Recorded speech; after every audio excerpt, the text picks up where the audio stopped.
আসসালামু আলাইকুম, welcome to my another video. কেমন আছেন সবাই?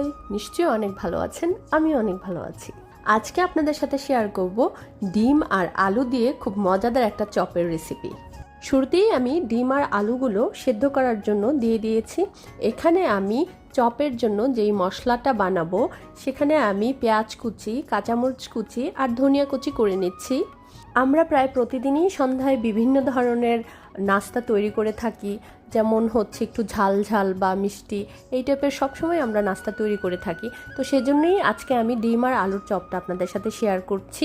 এখানে আমি পেঁয়াজ কুচি, তারপরে নিয়েছি কাঁচামরিচ কুচি আর ধনিয়া পাতা কুচি, তার মধ্যে আমি একটা ম্যাগি মশলা দিয়ে দিলাম, সাথে দিয়ে দিলাম গোলমরিচের গুঁড়ো আর স্বাদমতো লবণ।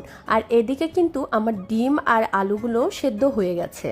ডিম আর আলুগুলো তুলে আমি একটু ঠান্ডা করে নিয়েছি। এখানে আলুটা খুব ভালোভাবে আমি ম্যাশ করে নিয়েছি হাতে, আর এখানে ডিমগুলো আমি মাঝখানে একটু কেটে কেটে নিয়েছি। এখানে আমি যেই মশলাটা তৈরি করে রেখেছিলাম সে মশলাটার মধ্যে এখন আমি ম্যাশ করা আলুটা দিয়ে ভালোভাবে একটু মিক্সড করে নেব। খুব ভালোভাবে কিন্তু হাতে মাখিয়ে নিলাম। এরপর আমি ওই ডিমটা কিন্তু মাঝখানে দিয়ে চারদিকে আলুর আর এই মিশ্রণটা সুন্দরভাবে দিয়ে গোল গোল করে, দেখতেই পাচ্ছেন আমি এখানে কিন্তু চপগুলো বানিয়ে নিয়েছি। এদিকে আমি একটা ডিম ভালোভাবে ফেটিয়ে নিচ্ছি। এই ডিমের মিশ্রণটার মধ্যেই আমি মূলত চপটাকে ভালোভাবে একটু মাখিয়ে দেন, তারপরে আমি এখানে হচ্ছে ব্রেড ক্রাম্বটার মধ্যে ভালোভাবে মুড়িয়ে নেব। তারপরে আমি এই চপগুলোকে হালকা আঁচে সুন্দরভাবে ভেজে নেব। ঠিক এভাবেই আমি সবগুলো চপ বানিয়ে নিলাম। আর এখানে আমি ডুবো তেলও ভাজবো না আর একেবারে কম তেলও ভাজবো না, মাঝামাঝি তেল নিয়ে নিলাম। আর তেলটা খুব ভালোভাবে গরম হলেই এর মধ্যে আমি চপগুলো একে একে দিয়ে দিচ্ছি।